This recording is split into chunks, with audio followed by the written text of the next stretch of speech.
Assalamualaikum dan selamat sejahtera. Kembali lagi kita dalam What The Fakta, sebuah rancangan yang mampu membuatkan anda rasa bijak di tempat kerja, di kedai mamak maupun di acara keluarga. Dalam rancangan ini, kami akan paparkan fakta-fakta di sebalik kewujudan sesuatu benda yang bakal buat anda terfikir kenapa anda tak pernah fikir tentangnya sebelum ini.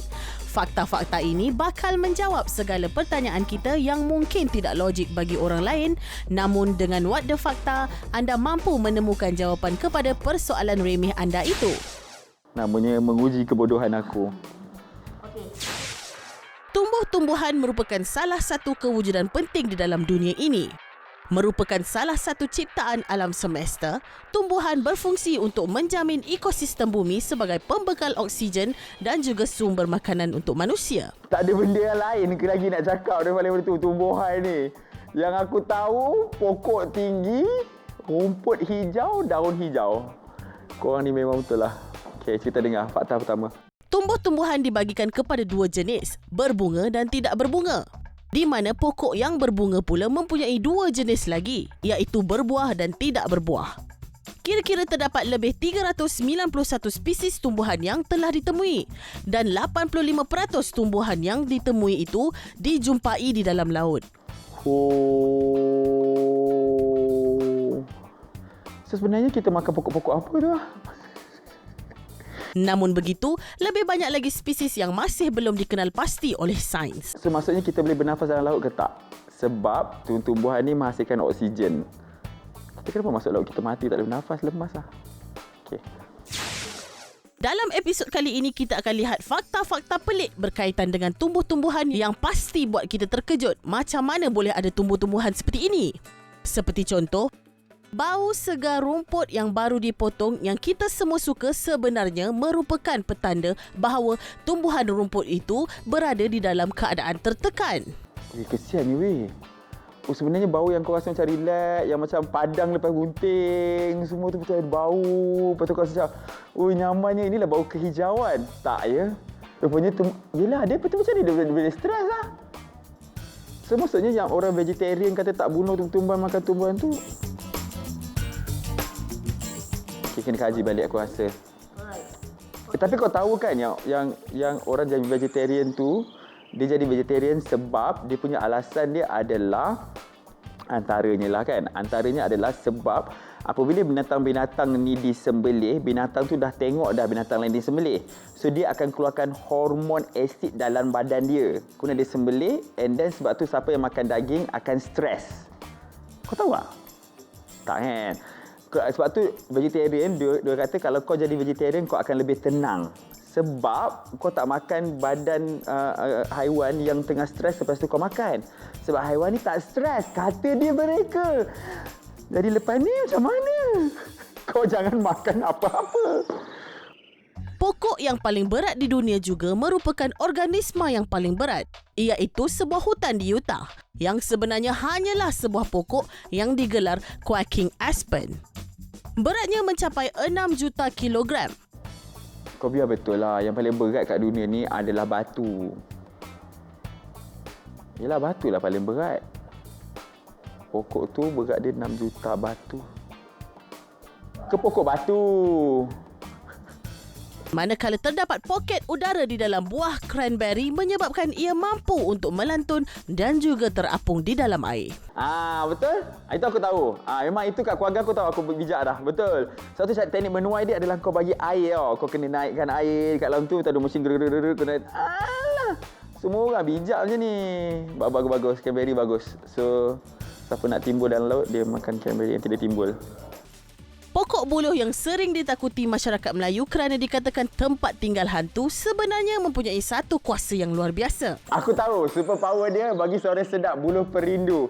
Sebab tu kita ada lagu Purnama Mengambaran Cuma. Sedangkan suara air kan, tahu kan? Okay. Iaitu, ia merupakan tumbuhan berkayu yang mampu untuk tumbuh dengan pantas hingga mencapai 35 inci dalam masa sehari. Oh, 30. Okey, bolehlah. I tak impress sangat dengan pokok buluh tu. Tapi apa kaitan dia boleh menyembuh penyakit mistik tadi tu? Oh, super power sebab dia boleh tumbuh sangat panjang. Oh, okey. Sebuah pohon secara puratanya mampu membekalkan kayu yang cukup untuk membuat 170,100 batang pensel. Manakala buah strawberry pula satu-satunya buah yang mempunyai biji di luar selain daripada gajus. Secara puratanya, ia mempunyai 200 biji. Betul ke? Tak ada, tipu. Jom kita kira. Okey, esok gua siap. Kandungan air di dalam kobis adalah sebanyak 91% daripada kandungan keseluruhannya. Tak adalah weh, takkanlah weh. So, maksudnya jangan makan kobis lah nanti. Benda ni jadi aku bingung weh. Takkanlah 90%. Oh iya ke? Okey.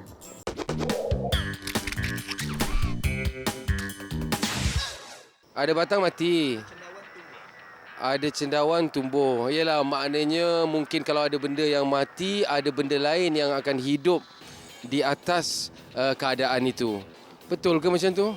Yalah, setiap yang berakhir adalah satu permulaan untuk benda lain. So katakanlah batang tu mati, tapi itu satu pengakhiran. Dalam masa yang sama, itu adalah satu permulaan untuk cendawan tadi itu tumbuh. So itu betul ke? Ada batang mati, ada cawan tumbuh. Saya rasa ada kena-mengena dengan artis. Ada artis yang kadang-kadang yang artis ni mudah hilang. Lepas tu yang baru naik. So yang baru tu pun mungkin satu hari nanti akan hilang. So yang cendawan tumbuh tu adalah artis baru naik. Macam tu. Jika anda ingin tahu lokasi pohon paling tua di dunia iaitu Methuselah dan juga pohon yang paling tinggi di dunia iaitu Hyperion merupakan sebuah rahsia yang amat tertutup. Hanya beberapa orang saintis saja yang mengetahui lokasi pokok-pokok ini. Pohon Methuselah ini terletak di suatu tempat di hutan negara Inyo di California dan ia berusia 4,849 tahun. Manakala Hyperion pula merupakan pokok redwood setinggi 379.1 kaki yang terletak di suatu kawasan di Taman Negara Redwood di California. Lokasi-lokasi pohon yang menjadi harta karun dunia ini dirahsiakan bagi memeliharanya dan memastikan ia sentiasa dalam keadaan yang baik. Ia juga untuk mengelak daripada berlakunya perkara-perkara yang tidak diingini seperti contoh, pada tahun 2012, pohon kelima paling tua di dunia yang dipanggil The Senator telah dibakar oleh seorang penagih dadah. Lebih menyedihkan lagi, pada tahun 1973, pohon paling terpencil di dalam dunia, Abri du Ténéré, telah dilanggar dan dimusnahkan oleh pemandu mabuk walaupun ia terletak 250 batu daripada pokok hidup yang lain. Jangan ke mana-mana, selepas ini kita akan saksikan lebih banyak lagi fakta-fakta menarik tentang tumbuh-tumbuhan dalam segmen Orang Tua-Tua Kata dan juga kisah dulu-dulu. Semuanya dalam What the Fakta.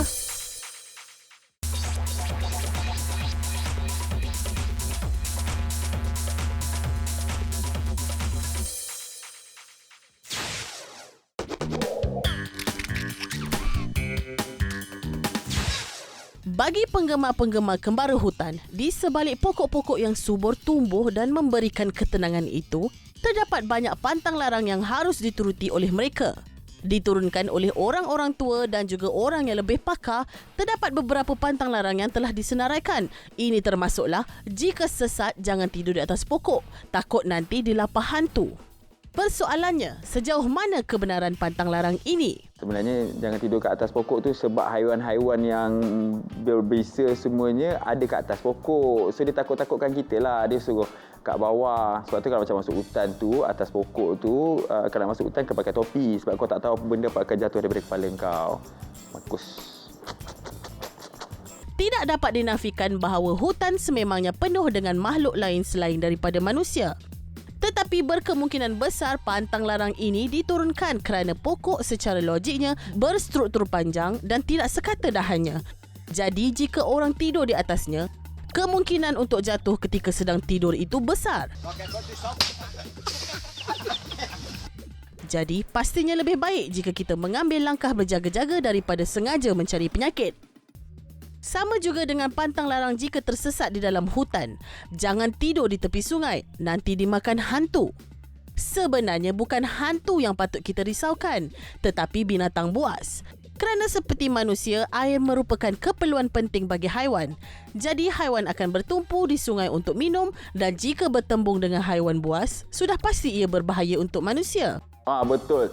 Orang dulu-dulu dia sebenarnya dia ada kelemahan ni sebenarnya. Nak takut korang kalau sebut rimau budak-budak tak faham. Kalau sebut ular budak-budak ni tak faham. Kalau sebut lintah tak faham. Sebut hantu semua orang faham. Sebab dekat gerigi-gerigi sungai itu adalah tempat binatang-binatang datang dan pergi ambil air dan minum. Bukan kau je nak pergi minum kat lautan tu. So kalau kau tidur kat situ, rimau nampak engkau, dia buat apa? Dia baru nak minum dapat makan buffet lah. Dengar lah cakap orang tu. Ini menunjukkan setiap pantang larang yang diturunkan oleh orang-orang tua mempunyai logiknya. Namun untuk lebih mudah, ugutan yang menggunakan elemen mistik lebih memberi impak kepada anak-anak yang lebih muda.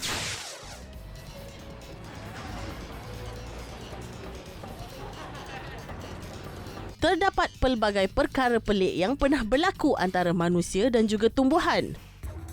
Ron Sweden, seorang pesara guru berusia 75 tahun dari Cape Cod dikatakan mempunyai tumor di dalam paru-parunya. Apabila diperiksa semula, didapati ada sebatang pokok kacang pis tumbuh di mana dikatakan biji kacang itu tersalah masuk dan akhirnya bercambah. Tak betul. Macam mana pokok tu boleh tumbuh? Dia telan kacang pis, telan tu dia tak gigit ke? Seorang lelaki Artyom Sidorkin berusia 28 tahun disangkakan menghidap kanser apabila mengalami batuk berdarah dan sakit dada. Namun setelah dibedah, doktor mendapati bahawa terdapat sebatang pokok fir tumbuh kira-kira 5 cm di dalam paru-parunya. Batuk berdarah yang dialaminya bukan disebabkan jangkitan, tetapi pokok fir yang mencucuk artileri darah dalam paru-parunya. Oish, ini bahaya. Kalau kena kat rakyat Malaysia, orang kata kena santau. Itu je bahaya. Nasib baik kes-kes yang berkaitan ni luar negara. Kalau tidak kita santau. Di Osaka, Mexico terdapat suatu perkara pelik yang berlaku di awal tahun ini. Terdapat sekumpulan wanita berkahwin dengan pokok di dalam satu kerajaan di San Jacinto, Amilpas di negara itu. Perkahwinan ini bukan disebabkan kerana mereka sudah kecewa dengan lelaki, namun ia merupakan salah satu langkah untuk menyelamatkan alam semula jadi, kata mereka lah. Cinta kepada tumbuh-tumbuhan ni tak sama, dek. Oi, dengan cinta pada manusia, wahai perempuan. Memanglah kadang-kadang ada part-part manusia ni sama dengan part-part pokok, tapi jangan samakan, kawan-kawan semua. Jangan. Itu cinta lain. Dak, siapa Tok Kadi yang kahwin dengan dia ni? Kau cakap kat aku, kau panggil Tok Kadi tu sekarang. Bercakap tentang perkahwinan dengan pokok, bintang Bollywood terkenal Aishwarya Rai pernah berkahwin dengan pokok pisang. Sebelum berkahwin, penilik nasib mengatakan bahawa Aishwarya akan membawa malang jika berkahwin dengan Abhishek Bachchan. Okay, saya tak ada komen apa-apa sebab saya peminat setia dia. Saya rasa this is insulting. Betul ke? Bapa mertuanya, Amitabh Bachchan, ketika itu meminta Aishwarya untuk melakukan ini mengikut kepercayaan agama mereka bagi mengelakkan perkara yang tidak diingini daripada berlaku. Mak, kalau mak nak saya kahwin dengan pokok, mak cakap mak tak payah simpan-simpan rahsia, patutlah aku tak kahwin-kahwin. Saya nak pilih pokok, mak. Hutan merupakan satu kewujudan alam yang amat istimewa dalam kehidupan kita. Tempat wujudnya flora dan fauna, hutan merupakan tempat tersimpannya rahsia yang kita manusia sendiri tidak mampu untuk rungkaikan. Berikut merupakan antara hutan-hutan yang paling penuh dengan misteri pernah ditemui oleh manusia. Black Forest, Jerman. Namanya penuh dengan misteri dan ini kerana Black Forest ini terkenal sebagai tempat yang penuh dengan mitos dan legenda. Daripada hantu kepada pari-pari hinggalah laluan gelap yang mampu buat anda hilang di dalamnya, Black Forest menyimpan 1000 kisah misteri. Namun apa yang ramai tidak tahu, terdapat perkampungan di hutan ini dan juga laluan untuk kembara beberapa batu jauhnya. Hutan Bengkok, Poland. Terletak di pinggiran Nowe Żarnowo di Poland, hutan ini penuh dengan pohon pin yang membengkok dalam bentuk yang sama. Dijangkakan ada 400 pokok pin ditanam di kawasan ini pada tahun 1930 untuk membekalkan kayu untuk membuat sampan. Namun tiada siapa yang tahu mengapa ia tumbuh dalam keadaan membengkok dan bukannya menegak seperti biasa. Paya Lumut, Romania. Kawasan ini merupakan kawasan lumut yang paling besar di Romania walaupun keseluruhan kawasan ini tidak diketahui berapa besarnya. Romania sememangnya terkenal dengan dipenuhi kawasan hutan dan pegunungan yang cantik, tetapi ternyata paya lumut ini yang paling menarik hati pengembara. Hutan Sinji, Madagaskar. Juga dikenali sebagai rimba belati, hutan ini merupakan sebuah kawasan yang dipenuhi dengan batu kapur yang mencapai ketinggian sehingga 70 meter di udara selain daripada tumbuh-tumbuhan yang biasa tumbuh di sesebuah belantara. Walaupun ia merupakan antara taman negara yang paling berbahaya untuk dilawati, keindahan hutan ini menarik peminat pengembara kerana keunikannya. Jangan ke mana-mana selepas ini kita saksikan lebih banyak lagi fakta menarik berkaitan tumbuh-tumbuhan dalam segmen Kisah Dulu-Dulu. Juga kita saksikan pelbagai jenis tumbuhan yang pelik wujud di dunia ini dalam What the Fakta.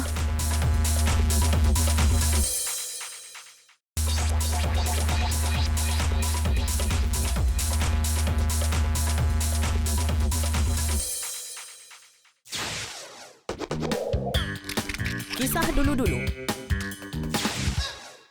Di abad ke-17, bunga tulip amat berharga di Belanda sehinggakan bulbanya mempunyai nilai lebih tinggi daripada emas. Kegilaan ini dipanggil tulip mania ataupun tulipomania dan ia disebabkan oleh ekonomi Belanda yang merudum ketika itu.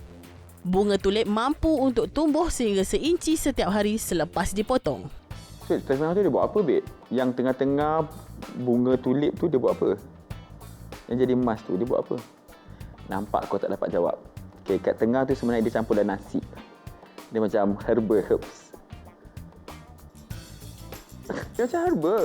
Dia adalah macam ubat bagi segala penyakit. Kali pertama tanaman kentang diusahakan di Peru lebih kurang 7,000 tahun yang lalu. Penduduknya yang dipanggil Inca Indian mengusahakan tanaman kentang pada tahun 8,000 sebelum Masihi selepas menemui perisa yang ada pada tumbuh-tumbuhan itu.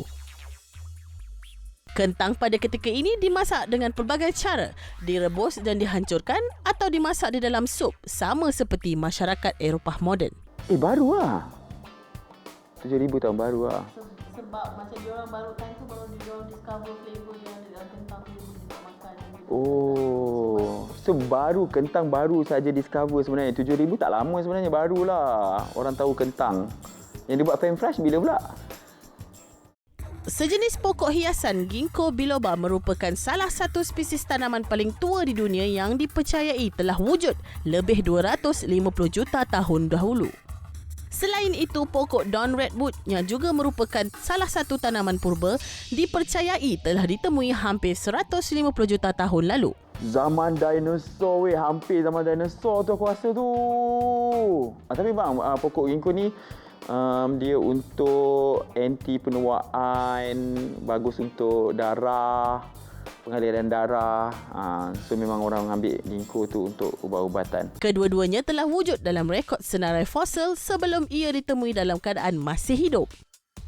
Para saintis pernah berjaya untuk menghidupkan pokok berbunga daripada biji benih yang telah bertukar menjadi fosil. Dan ia ditemui di dalam perut seekor tupai yang telah terperangkap di dalam ais lebih kurang 32,000 tahun dahulu. Tu biji durian, biji manggis aku telan tu. Jumpa 32,000 tahun nanti. Mungkin tumbuh di dalam perut kami semua. Manakala para ahli arkeologi pula menjumpai bukti yang anggur dibuat wine sejak 8,000 tahun dahulu di Mesopotamia atau lebih dikenali sebagai Iraq pada hari ini. Walaupun dikatakan masyarakat Mesir purba yang pertama sekali membuat wine kira-kira 5,000 tahun dahulu. Mempunyai bunga yang mencapai purata tinggi manusia, ia mengeluarkan bau busuk seperti bau bangkai dan berwarna ungu gelap yang menyerupai daging yang sudah membusuk. Bunga Titan Arum ini ditemui di Indonesia, lantas diberikan nama bunga mayat dan tumbuhan ini disebarkan biji benihnya oleh serangga yang sering menghinggapi mayat atau bangkai. Dipanggil Titan Arum, bunga mayat ini juga mempunyai jambak bunga yang paling besar di dunia. Oh, jauhkan dia daripada saya dan itu bukan hadiah yang saya nak. Next. Merupakan salah satu jenis kulat yang mengeluarkan cecair atau jus seperti darah di permukaannya. Tumbuhan ini juga dipanggil kulat berdarah. Pigment scarlet yang telah menyebabkan cecair seperti darah keluar daripada tumbuhan ini. Sering kali dijumpai di Amerika Utara dan Eropah, kulat ini boleh dimakan, tetapi cecair seperti darah ini amat pahit rasanya.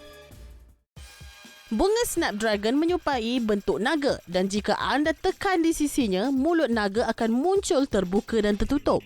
Namun apa yang menariknya, lenggai tumbuhan ini yang telah kering menyerupai tengkorak-tengkorak kecil.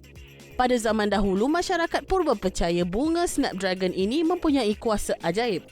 Tengkorak-tengkorak kecil ini dipercayai mampu untuk melindungi daripada sihir dan kuasa jahat. Saya rasa bagus, tapi tak dekat Malaysia tu. Macam mana kita nak beli, nak tanam tu? Orang ada jual baju sihir, apa kata kita jual baju ni pula, bunga-bunga, kan? Tolak-tolak sihir ni. Semua orang pasti menyangka yang litok merupakan seketul batu yang hidup. Ia merupakan tumbuh-tumbuhan yang nampak seperti batu kecil dan kelebihan rupa bentuk tumbuhan ini dapat memberikan penyamaran daripada haiwan-haiwan daripada memakannya ketika musim kemarau di tempat asalnya iaitu di Afrika Selatan dan juga Namibia. Pasal tumbuhan ni, sikit memang tak tahu banyak sangat sebab sikit banyak tengok hubungan manusia dengan haiwan je. Hubungan tumbuhan ni, tahu hijau, tinggi, aman, nyaman, segar. Itu je. Lepas tu tahu pun benda-benda kat Malaysia je, bunga raya, rafflesia, semua. Lepas ni saya boleh masuk hutan, saya jadi pohonicologist. Maksudnya jupaka dalam tumbuh-tumbuhan. Bagaimana? Memang cantik semua tumbuh-tumbuhan ni kan?